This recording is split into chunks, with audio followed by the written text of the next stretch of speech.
I never imagined I'd be telling this story, not at my age, not after all I've lived through. But I think people need to hear it. Especially other women, other mothers, who might think that love and sacrifice will protect them from betrayal. I used to believe that too. I gave my life to my children. I raised them with everything I had. And yet, in the end, it wasn't strangers who took everything from MIT, it was my own blood. I grew up during a time when women didn't have much of a choice. I got married at 19 to a man I loved with my whole heart. His name was Robert. We had 3 children, Elaine, my eldest, Michael, the quiet middle child, and Sarah, my youngest, always full of life. When Robert passed away suddenly at just 44, I was left to raise them on my own. No savings, no safety net, just me and whatever work I could find. There were nights I didn't eat dinner just so I could pack enough in their lunchboxes the next morning.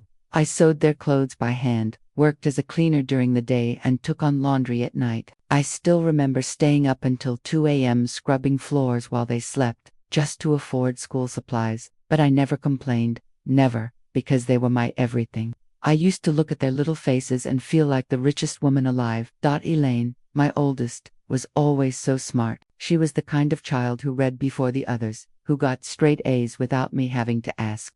I used to beam with pride when teachers told me, "Your daughter is going to be someone important." And I believed it. I poured every bit of myself into making sure she had the best opportunities. I didn't get to finish high school, but I was determined she'd go to college. I worked myself sick to help her pay for it. When she graduated and started working in real estate, I felt like I could finally breathe. "You won't have to worry again, Mama," she told me once. I cried that night, not because I wanted anything from her, but because I felt seen. After all those years of sacrifice, it meant something to hear that from her, but I never saw the signs. She started visiting less after she got married. When she did come by, it was always with a notebook or folder. "Let's talk about your estate," she'd say. Or, "You need to start thinking about retirement, about what's next." At first, I thought she was just being responsible. I mean, I'm not stupid. I knew I wasn't going to live forever. But the way she spoke, it felt cold, clinical, like I was a transaction. Still, I trusted her. She was my daughter, my homo. That little house was everything to me. Robert and I bought it together, and I raised my kids there. Every birthday candle, every sick day, every scraped knee happened inside those walls. It wasn't just wood and nails, it was our story. My garden was my therapy. I planted tulips every spring and tomatoes in the summer. I had a rocking chair on the porch where I used to sit and pray, watch the sun go down, and feel like I'd done something right in this life. But it turns out, love doesn't protect you from greed. I think that's the most painful part of betrayal, not the loss of the material, but the realization that the people you raised, the ones you'd take a bullet for, don't see you as human anymore. They see you as a burden, as property, as something to handle. Elaine wasn't the only one who changed. Michael became distant, always too busy. Sarah, my baby, married young and moved away. I rarely heard from her. I started feeling invisible, like I had served my purpose and was now just there, occupying space, waiting to be managed. If I had known what was coming, maybe I would have done things differently. Maybe I would have asked more questions, read the fine print, said no when Elaine brought those papers. But I didn't, because I was a mother, because I loved them, because I trusted and that trust would cost me everything. But I want you to know, before we go deeper into this story, that this isn't a tale of defeat. It's a story of awakening, of revenge served not out of hatred, but out of justice. They took what they thought was mine, but I took back what they never saw coming, and I'm going to tell you exactly how I did it. Looking back now, I can see the signs so clearly. It's like watching a horror movie when you already know what's about to happen. You want to scream at the screen, "Don't open that door," but the character opens it anyway. That's how I feel about the way I trusted Elaine. All the signs were there. I just didn't want to believe them. The shift in her behavior didn't happen overnight. It was slow, like fog rolling in on a quiet morning. You don't notice it at first, just a little mist in the air. But before you know it, you can't see anything clearly. That's what it was like with Elaine. She used to visit me every Sunday like clockwork. We'd sit on the porch and drink sweet tea, talk about the kids, the weather, or laugh about silly memories. But then the visits got shorter. She'd show up late, glued to her phone, barely looking me in the eye.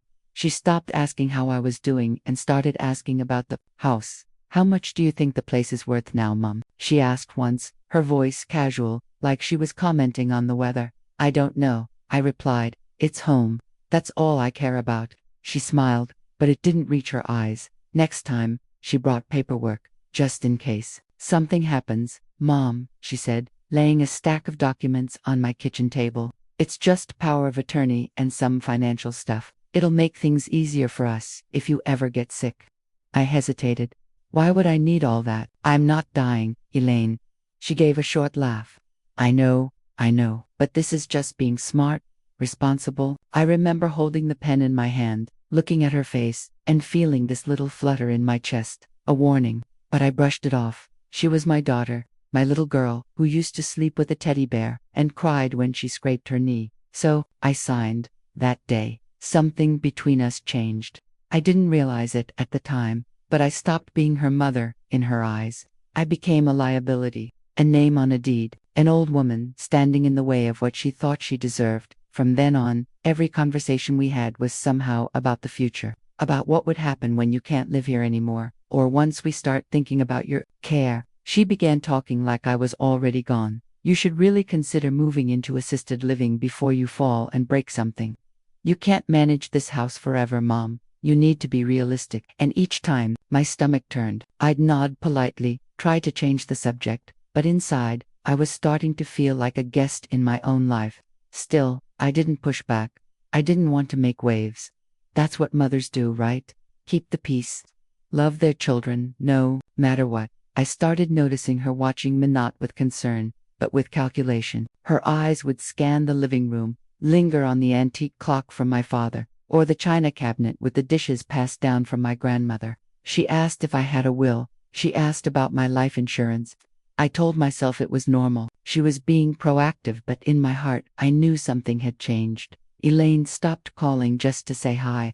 Every call had a purpose. She needed documents. She wanted me to go to the bank with her. She offered to take over paying my bills, just to make sure everything's in order. At first, I was relieved. It felt nice to be cared for, but it wasn't care. It was control. Michael and Sarah didn't see it. Or maybe they did and didn't want to get involved. Michael was always reserved, and Sarah lived so far away. I mentioned to Michael once that Elaine was being a little pushy. He just shrugged and said, "She means well, Mom. She's just trying to help." But I didn't feel helped. I felt managed. Then came the visits from strangers. A man in a suit walked around my property with Elaine one afternoon. When I asked who he was, she smiled and said, "Oh, just someone from the city, looking into zoning stuff." Zoning. Why? My gut twisted. I began to ask more questions. She always had answers smooth, quick, rehearsed. "It's just in case, Mom. I want to be ready." But ready for what? The final straw was when I found a file in her bag by accident. She left it on the dining table when she went to the bathroom. I know I shouldn't have looked, but something compelled me. Inside were documents about my house, a listing prepared by a realtor. My home had already been appraised and photographed. Without my consent, without my knowledge. I put the folder back and didn't say a word that day, but inside, something broke. I realized I had raised someone who no longer saw me as family. She saw me as property, a pawn, an obstacle, and I had let it happen. I had been too trusting, too blind, but not anymore. That night, I made a decision. If she was going to come for everything I had built, everything I had given her, I wasn't going to make it easy. I didn't know how I'd fight back yet, but I knew I would. And I knew one thing for certain. Elaine may have been smart, but she had forgotten who raised her. It was just one signature, one flick of a pen, one moment of trust, one mistake that would cost me everything. I remember the day as if it were burned into my memory with a branding iron. The air was crisp, the kind of late autumn morning that smells like dried leaves and old fireplaces. Elaine had called the night before, saying she was stopping by with a few small papers that needed my attention. "It's nothing serious, Mom," she said with that polished tone she always used when she was trying to sound professional. "Just some routine paperwork to organize things better for the future." I should have asked more questions. I should have said no, but mothers, at least mothers like me, don't think like that. We think in terms of love, not contracts. We assumed that our children, whom we raised with aching backs and tired hands, would never lie to us, would never manipulate us. Elaine arrived with a leather folder and a fake smile. I invited her in, made her tea green, no sugar, just the way she liked. We sat at the kitchen table where she used to do her homework. As a little girl, she laid out the documents, her hands moving with calm precision, like she'd done this 100 times. "This is just a property transfer for estate purposes," she said, tapping the first page. "It'll help avoid probate later. You don't want the government taking a cut, do you?" She laughed, like we were sharing some little secret. "Power of attorney, healthcare directive, and title transfer, it's all pretty standard," she said, flipping through the pages casually. I squinted at the paperwork, the black and white text swimming before my eyes. Legal terms I didn't fully understand, paragraphs of language that might as well have been written in another language. I reached for my reading glasses and said, "Maybe I should have someone look at these first." Elaine's smile faltered just slightly.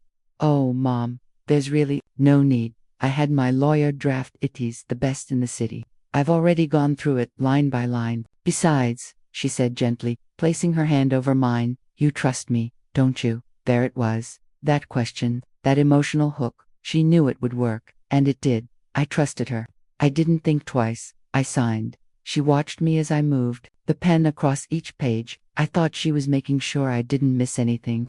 But now, I know she was watching her plan unfold. When I was done, she gave me a kiss on the cheek and said, "You won't regret this.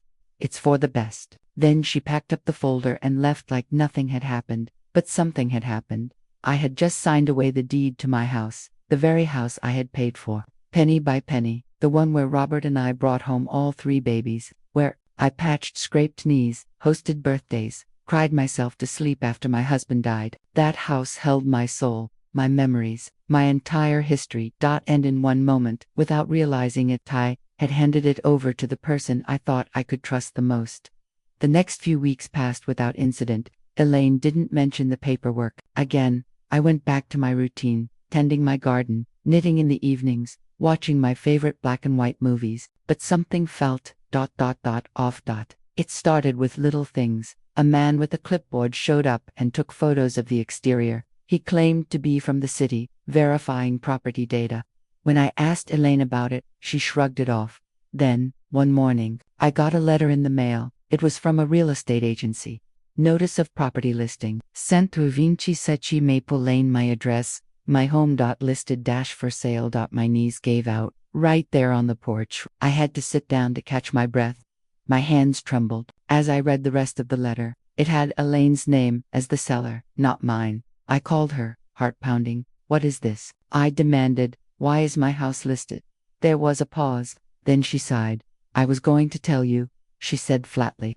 "But honestly, Mom, this is for the best. You can't manage the upkeep anymore. The market's great right now, and I found a facility that can take you next month." A facility. She spoke the word like she was sending me to summer camp. "You sold my house without asking me," I whispered. "You signed the papers," she said. "It's legal. This is what responsible families do." I felt like I was going to be sick. I barely slept that night.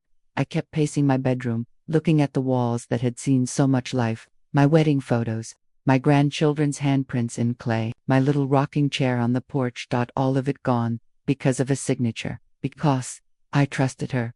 I called a lawyer the next day, but the man I spoke to told me it would be hard to reverse the transfer, unless there's evidence of coercion or fraud. "She has legal ownership now," he said. "Did you read the documents before signing?" I didn't answer, because I knew the truth. I didn't single quotes. Elaine had been planning this for months, maybe years. I was a pawn in her game, and I had handed her the victory on a silver platter. But I wasn't done. I might have been tricked. I might have been legally out, but I still had fight left in me. Elaine thought she'd won, but she had no idea what was coming next. I don't know what was worse, the betrayal itself, or how casually she spoke about it afterward. No shame, no apology, no hint of regret. Just a cold, professional tone that made my skin crawl. After that awful letter arrived and I confronted Elaine, I expected her to cry, to say she made a mistake, to beg for forgiveness. Instead, she crossed her arms like she was negotiating a business deal with a stranger. "Mom," she said, "it's just business. Please don't take it personally. Those 5 words shattered whatever was left of my heart. It's just business. As if our entire history, my sacrifice, her childhood, this home was nothing more than a transaction. As if I were a line item in her portfolio. I stared at her across the kitchen table. The same table where I had fed her oatmeal, taught her how to spell, helped her write her college essays. My fingers brushed the edge of the table, and I could still feel the tiny scratch she made in 2nd grade with a spoon when she was too excited about her birthday. Now, this daughter, the one I bathed, the one I stayed up with through every fever and heartbreak, was treating me like a burden to be offloaded. I don't understand, I said quietly, trying not to cry. Why would you do this to me? Elaine sighed, annoyed, like I was being dramatic. Mom, the house is too much for you. You're almost 78. You live alone. What if you fall? What if something happens and no one's here to help you? That's not your decision to make, I said, feeling the tremble in my voice. No, it's not, but I can make that decision now. You gave me power of attorney. You signed the title transfer. This is already done. The way she said that already done made me feel so small, so trapped. She had taken everything while smiling in my face, and the worst part, she genuinely believed she was justified, that this was her right. You could have talked to me, I said. We could have worked something out. I could have made a plan. And waited, she snapped, while the housing market drops, while the house falls apart. I've been trying to help you prepare, but you never listen. You live in the past, Mom. This is the real world now. She stood up and paced like she was giving a boardroom presentation. You'll be taken care of. I found a really nice senior community. You'll have your own room, activities, nurses. It's not a prison. You'll be comfortable. I stared at her in disbelief. You're talking about putting me in a home, Elaine. It's not a home, she insisted. It's assisted living. It's dignified. You'll be around people your own age. You might actually like it. I wanted to scream. I wanted to throw something, to grab her by the shoulders and shake the conscience back into her. But I couldn't, because she didn't care. Somewhere along the way, my daughter had turned into someone I didn't recognize. Someone who thought money mattered more than family. Someone who saw me not as a person, but as an asset to manage. The worst part, she wasn't doing this out of desperation. She wasn't broke. She didn't need the money. Elaine lived in a new house with granite countertops and stainless steel appliances. She drove a luxury SUV. Her husband had a 6-figure job. This wasn't survival. This was convenience, greed, control. And I had handed her the keys. I sat there, in silence, as she continued talking about logistics, timelines, movers, scheduling the listing. You'll have 30 days to vacate, she said. But I can help you pack. That line pushed me over the edge. You want to help me pack, I said, standing now, voice trembling. You want to help me put my life into boxes so you can sell it like a used car. Her eyes narrowed. Don't make this emotional, Mom. That's what got you into this mess. That's when I knew I wasn't dealing with my daughter anymore. I was dealing with someone else, a version of her I never imagined could exist. And I realized that if I wanted to survive this, if I wanted to have even a shred of dignity left, I had to stop expecting love from someone who was using it as leverage. You need to leave, I said firmly. Right now. Fine, she said, grabbing her bag. But this is happening whether you like it or not. She walked out of the house like she owned the place, because, on paper, she did. But in my soul, I made a silent vow. This wasn't over. I didn't know how yet, or when, but I would not let her get away with this. She thought I was too old, too weak, too tired to fight back. But she forgot something very important. I'm still her mother, and I didn't raise a quitter. I don't think I'll ever forget that morning. The sound of gravel crunching under tires outside, the slamming of car doors, strangers walking up my porch steps like they belonged there. I peeked through the lace curtains and saw a moving truck in my driveway.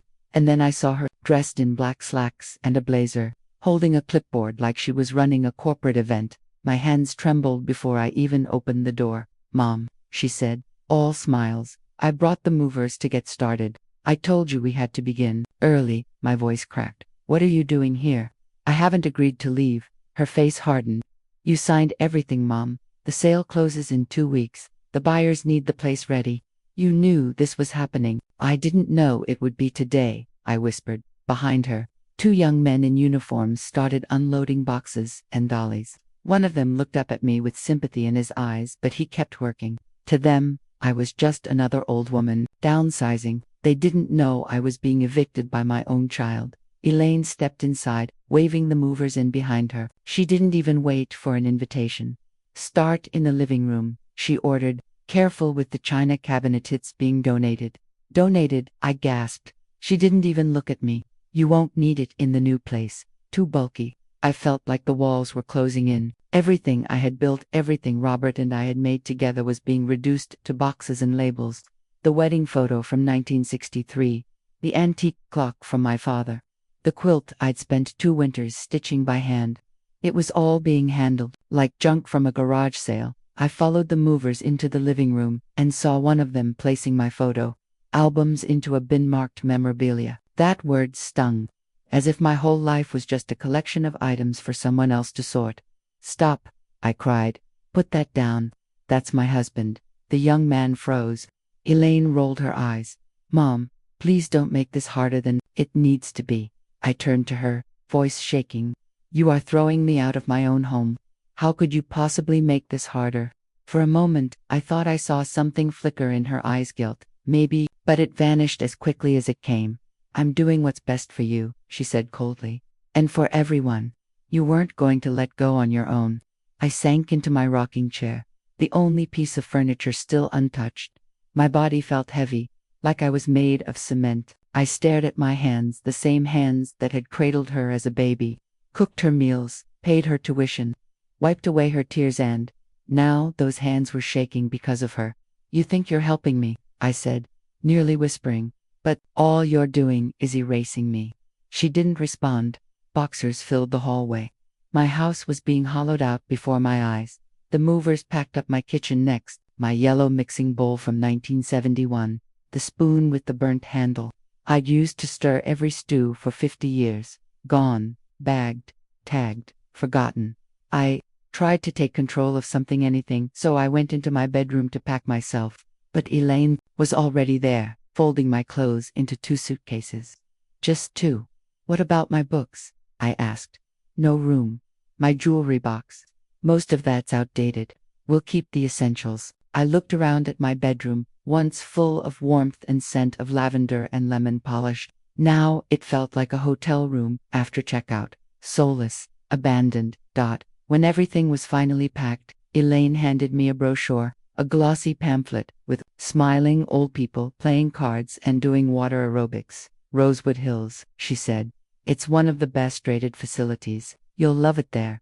I didn't even look at the paper. I dropped it on the floor. "I'm not going anywhere with you," I said. She shrugged. "Then I'll have them deliver your things to the new place. I already arranged for transport." She was so calm, so efficient, so heartless. And just like that, she turned around and walked out of my house. I stood in the doorway, watching the moving truck pull away, watching the taillights fade down the road, taking my life with them. The house was empty now. Echoes bounced off the walls. The silence was deafening. My memories were still there, but only in my heart, not in the pictures, not in the furniture, not in the smell of Sunday dinners or the warmth of a sunlit kitchen. They had taken all of that. That night, I slept on a borrowed cot in a temporary room at Rosewood Hills. Beige wallpaper, a single chair, a plastic vase with fake flowers. I stared at the ceiling for hours. I didn't cry. I couldn't. I was too numb. But something inside me woke up that night. A fire, a spark I didn't know I still had. They thought they could take everything and walk away. They forgot one thing. I'm not done yet. The first few nights at Rosewood Hills felt like a death sentence, not of my body but of my identity. Everything I had known was behind me. My home, my privacy, I was surrounded by strangers and fake smiles, fed soft meals on a strict schedule, and told when to take my pills like a child. There was no porch swing, no garden, no peace, only a bland room with sterile air and ticking clocks. And yet, something inside me refused to die. For days, I went through the motions like a ghost. I nodded when spoken to, ate what they brought, and stared blankly at the television.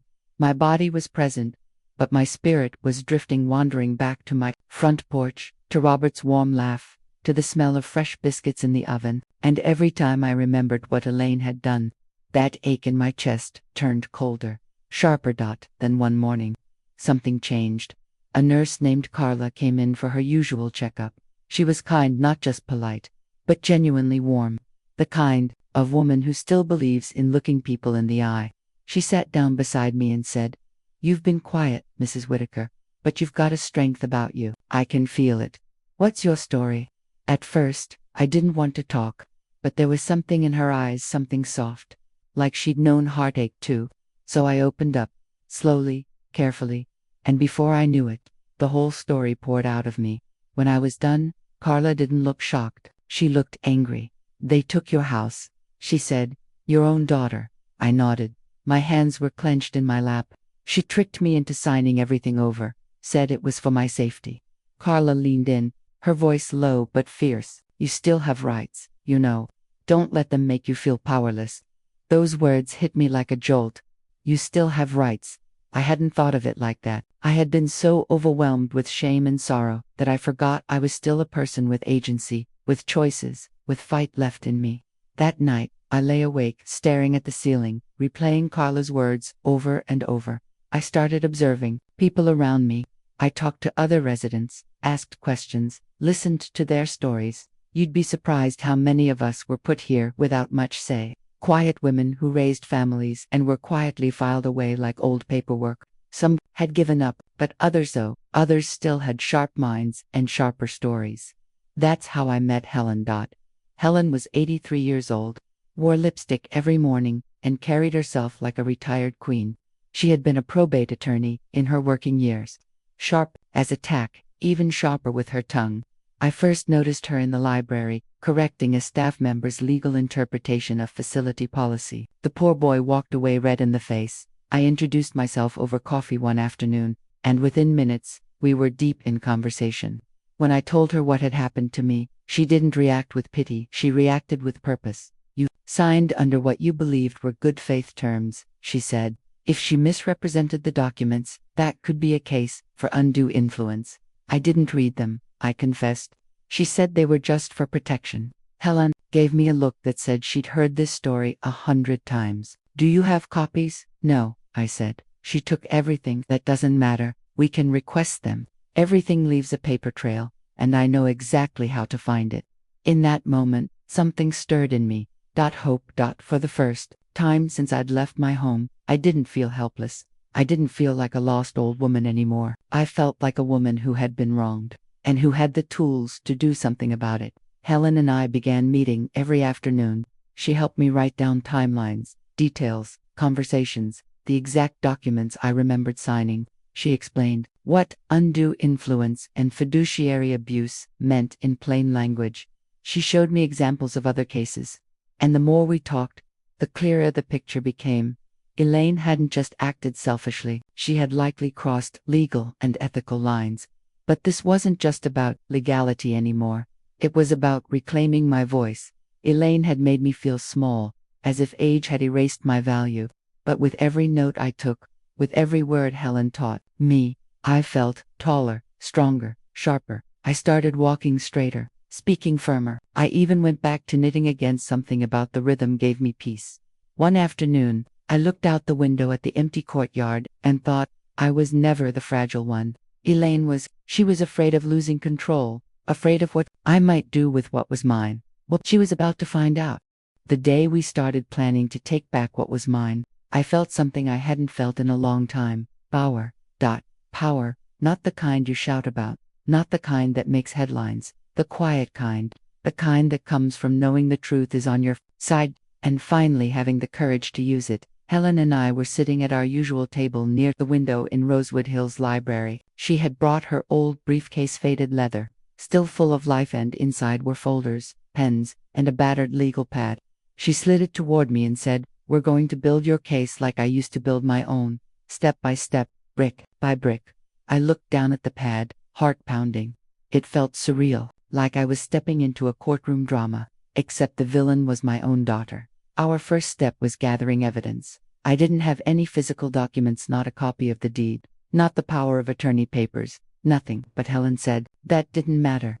Every legal transaction leaves a trail, she told me. County records, title offices, even bank transfers. We'll get what we need. So we made a list. Exact dates Elaine visited with paperwork, what she said, and how she presented the documents. Notes on how I felt pressured, confused, or rushed. Names of witnesses present or lack thereof. We also listed possible red flags. Did she explain the documents clearly? No. Did I have a lawyer present? No. Was I shown copies afterward? Absolutely not. Helen raised one brow. If she used your trust as leverage and misrepresented the content, that's undue influences, especially given your age and the fact she benefited directly from it. The more we wrote, the angrier I became, not just at Elaine, but at myself. I had been so passive, so trusting, but Helen reminded me, that's not weakness, that's love. The tragedy is when someone takes that love and weaponizes it. Next, Helen helped me contact a legal aid group that specialized in elder abuse and estate fraud.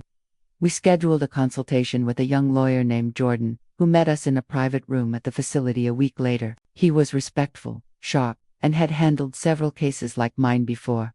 He listened carefully to my story, asked thoughtful questions, and examined the notes Helen and I had prepared. When we were done, he leaned back in his chair and said, "You have a real case here, but it won't be easy. Elaine has the paperwork, and it was signed. She claimed it was all voluntary. But if we can prove manipulation, or if there's anything shady about how the documents were handled, we can challenge it." I asked, "What happens if we win?" He smiled faintly. "You could get the house back, or at least compensation from the sale. And, more importantly, you could stop her from doing this to anyone else."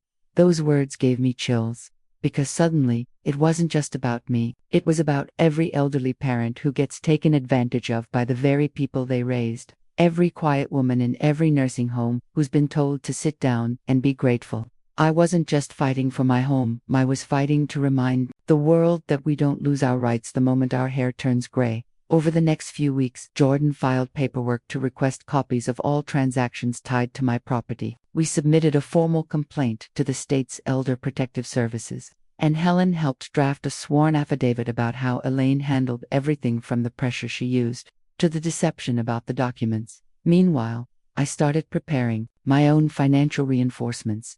You see, Elaine thought she knew everything I had, but she didn't. She didn't know I still had a small storage unit downtown, where I kept my husband's old tools, a few antiques, and more importantly land documents from a forgotten piece of property in Tennessee that Robert had inherited from his uncle. It wasn't worth much, but it was still in my name, untouched, unmentioned in Elaine's paperwork. I also had a small life insurance policy tucked away, and a few bonds I had bought years ago in the name of my grandchildren. Elaine, I might have been blindsided, but I wasn't stupid, and now that I knew the kind of person I was dealing with, I intended to make sure not a single cent of what I had left ever went to her. I rewrote my will with Jordan's help, line by line. To my daughter Elaine, it read, "I leave nothing. May this final act teach you what love never could." We signed it, notarized it, and made several copies, one for the lawyer, one for the facility, and one in my drawer, where I could see it every morning when I woke up. And just like that, the fire in me grew stronger. Elaine thought she could take everything and leave me to rot. But I was building something she couldn't see, a legacy of resistance. And when it came time for her to collect what she thought she was owed, she would find nothing but silence and a locked door. Because I was done being quiet now. It was my turn. Writing someone out of your will feels like cutting off a part of your soul, especially when that person is your daughter. Elaine was the first human being I ever truly loved with every cell in my body. I carried her in my womb. I fed her, rocked her, sang to her when she had night terrors. I defended her when the teacher called, soothed her teenage tears after her first heartbreak, and stood proud at her college graduation. So the decision to erase her from my final wishes wasn't made in anger. It was made in deep, bone-crushing grief, but it had to be done, because love without respect is not love, and family without trust is nothing but a chain dragging you down. Jordan, my lawyer, was methodical and kind. He never once made me feel foolish for being deceived. He guided me through the process of rewriting everything from my power of attorney to my medical directives and, most importantly, my will. We met in a small conference room at Rosewood Hills, away from staff and residents, to ensure privacy. I remember my hands shaking slightly as I signed the first draft, not out of fear, but out of finality. This was me drawing the line. This was me saying, no more. Jordan asked me, do you want to leave her anything? A letter, an explanation. I paused. Part of me did. Part of me wanted her to understand how deeply she had hurt me. But the other part, the part that had watched movers strip my life into boxes, that had slept alone in a beige room after being discarded, knew the truth. She wouldn't read it. She wouldn't care. So I asked him to include one sentence, just one. To my daughter Elaine, I leave nothing. May this final act teach you what love never could. It was sharp, maybe even cruel, but it was honest. And at that point, honesty was all I had left. The rest of the will was a reflection of who I truly was, not the weak woman my daughter saw, but the woman I chose to be. I left my father's Tennessee land to my youngest granddaughter, Leela, who had written me letters every birthday since she was 7. I left my remaining savings to a women's shelter in the city, the same one that helped me when Robert died and I needed a warm meal. I gave my few remaining valuables, some jewelry, old antiques, my wedding ring to my childhood best friend's daughter, who had visited me faithfully every Christmas without fail. And then came the part that made me smile. I had 2 locked containers in my storage unit. Inside were things no one knew about: family recipes, handwritten journals from my younger years, letters between me and Robert, and a stack of old savings bonds I'd forgotten I even had. Those would go to my great-grandchildren, but with a stipulation. Elaine was not to manage a single dollar of it, not 1 cent. Jordan helped me include that clause clearly, legally, and irrevocably. By the time we finished the paperwork, I felt lighter. Not because I had punished Elaine, but because I had reclaimed my voice. For so long, I had let others speak for me, make decisions for me, write my story for me. But now, my name was back on the title of my own life, and I wasn't done yet. I started documenting everything. I kept a daily journal of conversations with staff, legal updates, any contact with Elaine. I printed emails, copied letters, and built a paper trail strong enough to support a fortress. Because deep down, I knew my daughter. I knew she would come back, not out of guilt, but out of greed. And when she did, I wanted every door bolted shut. One afternoon, I overheard 2 other residents talking about how their children had started circling like vultures after their spouses passed. I stepped in gently and said, "Start planning while you're still strong. They'll call it protection, but what they really mean is possession." They blinked at me, surprised by my fire. I smiled and said, "Trust is beautiful, but don't confuse it with surrender." I became an advocate, quietly, fiercely. Staff started calling me the general as a joke, but I didn't mind. I had a mission. Elaine thought I'd crumble. Instead, I was rebuilding stronger, smarter, and completely out of her reach. And while she was living her life thinking she'd claimed victory, I was quietly closing every door she thought would be open. Every asset, every account, every piece of my legacy rewired, redirected, reclaimed, not out of spite, but out of self-respect. This wasn't about revenge, it was about restoration. Elaine may have taken my house, but I had taken back something far more valuable: my autonomy. And when the day came for her to come knocking, expecting money, expecting control, she would find nothing waiting for her except silence and consequences. When Elaine had me placed in Rosewood Hills, I imagined she pictured me wilting away like a forgotten houseplant. She probably thought I'd sit in that beige room, stare at the walls, and wait for death to come like a polite guest.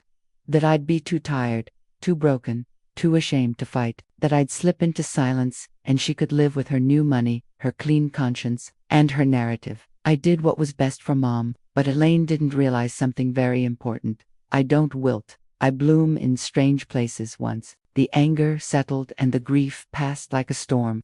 I found something I didn't expect to find in that quiet little room: possibility. I had been stripped of almost everything: my home, my belongings, even parts of my identity.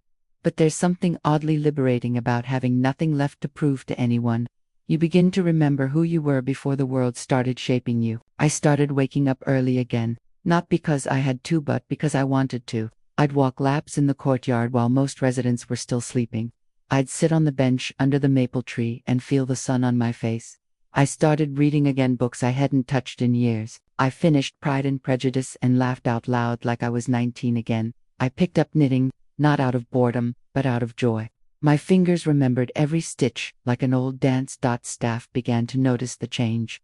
"You're glowing, Mrs. Whitaker," Carla, the nurse, said one morning. "I think I'm just getting started," I replied with a wink, and I was. I joined the resident council. I started helping others organize their paperwork. I gave small talks in the lounge about elder rights and how to spot financial manipulation. People began knocking on my door, asking for advice. I wasn't just surviving, I was leading. There was one resident, Mr. Leonard, whose son had tricked him into signing over a trust. We sat down, reviewed his case, and I connected him to Jordan. 2 months later, that son was ordered to repay every cent in court. Leonard cried when he told me, "You gave me my life back," he said. But really, he gave me mine. Helping others reminded me of my strength, of my purpose. I wasn't just a grandmother, or a widow, or a woman who lost her home. I was a fighter, a survivor, a teacher. One afternoon, I sat down and started writing, not in a journal but in a blank book I had picked up from the activity room. The title on the first page read, "How to Protect Yourself When Love Turns into Leverage." I wrote about Elaine. I wrote about trust. I wrote about all the things I wished someone had told me before I signed those papers. I wrote not as a lawyer or an expert but as a mother who had learned the hard way. It became my quiet rebellion. Each page was a piece of my voice, taken back from the hands of those who tried to silence it. I didn't care if it was ever published. I just wanted it written. Real, alive. A few weeks later, Carla saw me writing and asked what I was working on. I showed her the notebook. She read a few pages and looked up with tears in her eyes. "You need to share this," she said. I laughed. "Who'd want to hear from an old woman like me?" "You'd be surprised," she replied. And you know what? She was right. Word spread. The activities coordinator invited me to give a talk.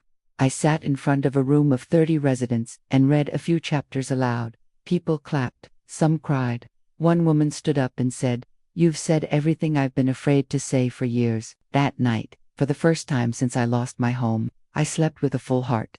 Elaine had taken my house, but she hadn't taken me, and in this little room, with its peeling wallpaper and tiny window, I found something she never expected me to find: freedom. I wasn't anyone's property, not anymore, and I knew that day was coming. The day she'd walk into that lawyer's office, dressed in black, expecting to inherit the world.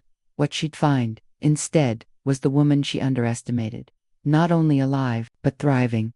The day Elaine walked into that lawyer's office, she was dressed like a grieving daughter. Black dress, black heels, hair perfectly curled, face solemn, just enough sadness to convince a stranger that she was heartbroken. But I knew better. That wasn't mourning on her face, that was anticipation. She wasn't there to remember her mother, she was there to collect her prize. I wasn't there to see it in person, of course. I had no desire to be in the same room with her ever again. But Jordan, my lawyer, made sure everything was handled with precision and truth. Every word in that will had been reviewed, notarized, and filed twice. And I had made sure that the delivery of it would be just as impactful as the betrayal that brought us here. Let me take you back a bit. I had been very clear in my will. Elaine was to receive nothing, not a dollar, not a dish, not a letter. Her name was there, yes, but only once. One sentence. That sentence would be read aloud, with the rest of my wishes, by Jordan in front of the entire room. And I had arranged for there to be witnesses, not for dramatic effect, but for clarity, transparency, finality.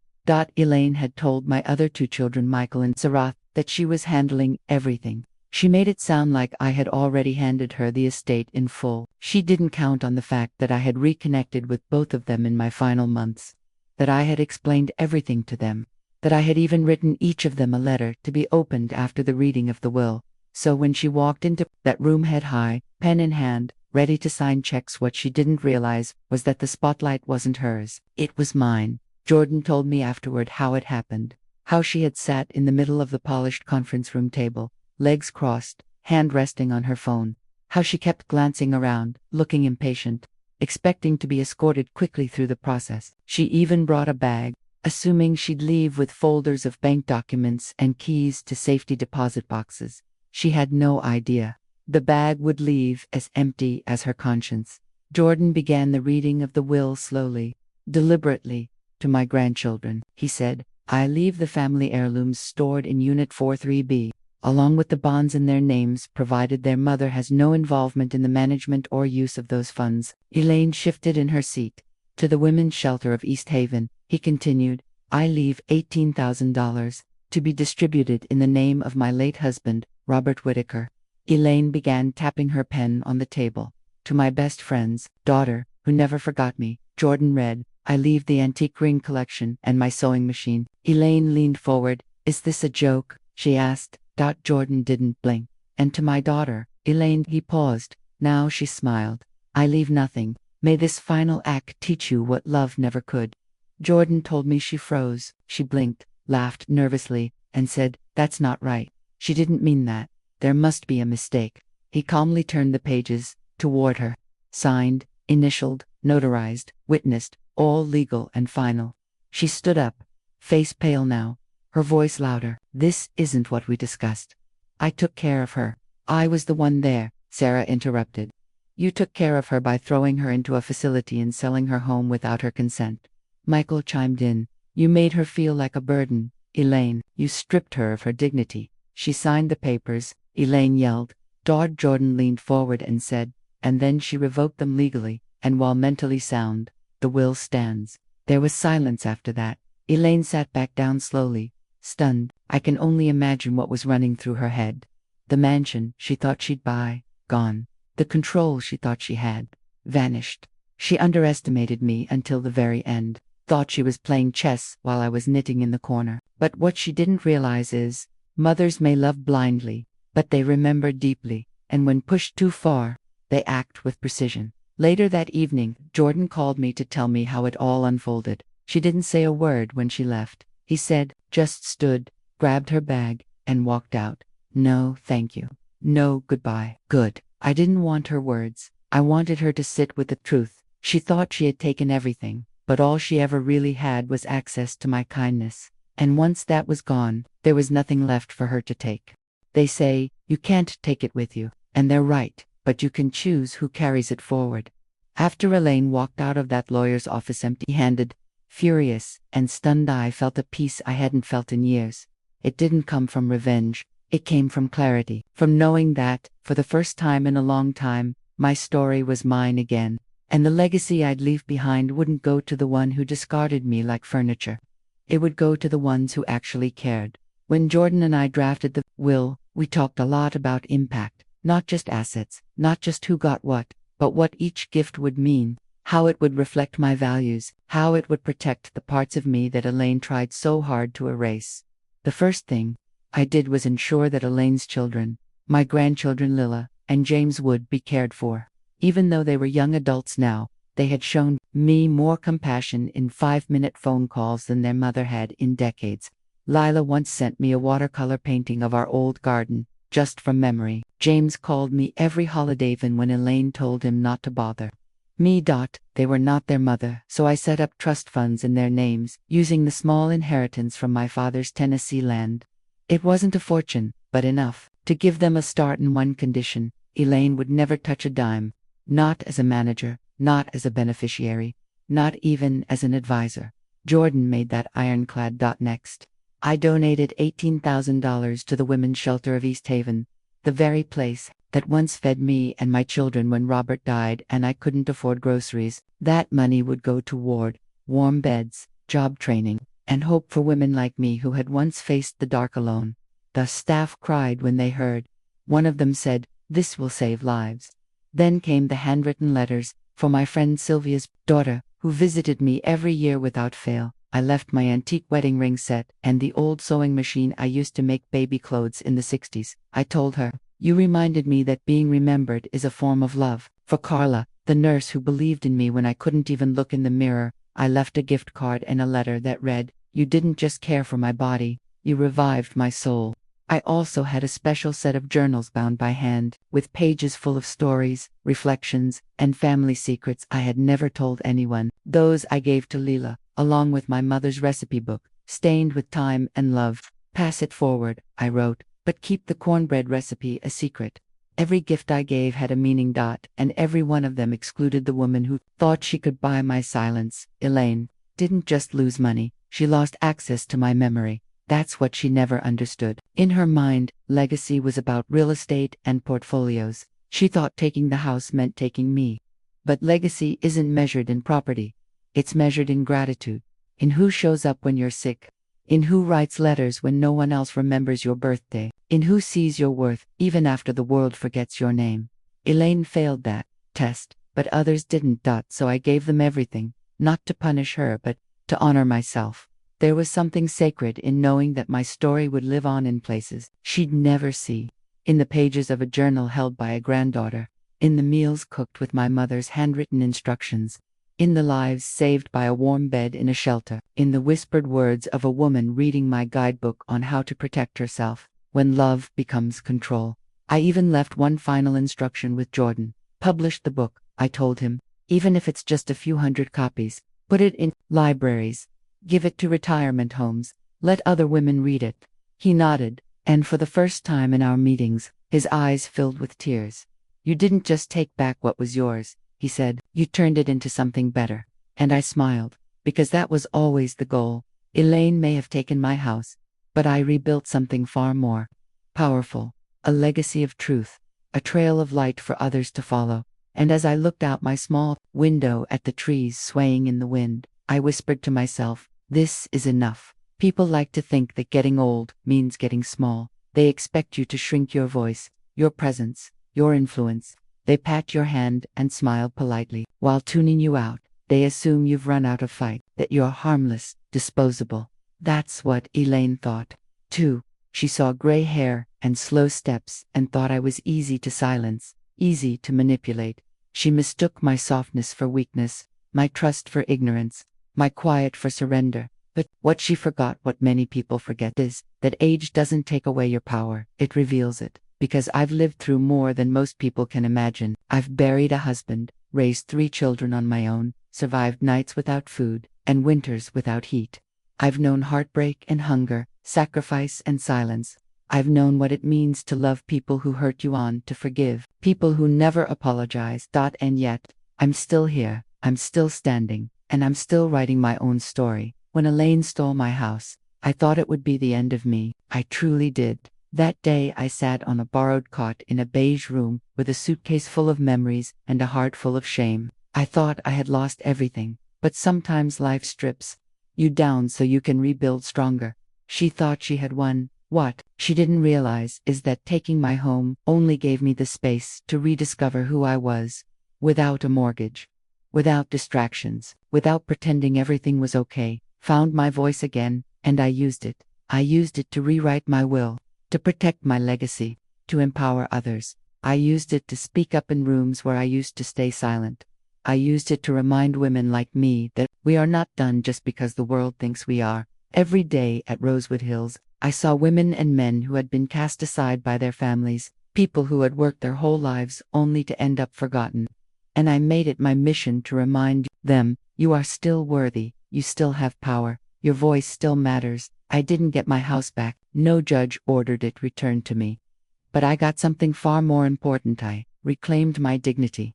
And with that dignity, I planted seeds that will grow long after I'm gone, in the hands of my grandchildren who now know the truth, in the hearts of the women who will read my book and realize they are not alone, in the whispers of strength passed from one forgotten soul to another.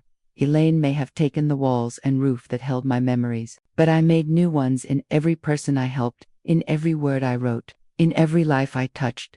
Because legacy isn't made of bricks and beams, it's made of bravery. It's made of what you do when you've been knocked down and no one thinks you'll get back up, and here I am, still standing, still fighting, still me. So if you're watching this and you feel small, if someone has taken advantage of your kindness, or stolen your peace, or made you feel like your life no longer matters, let me be the first to tell you, you are not done.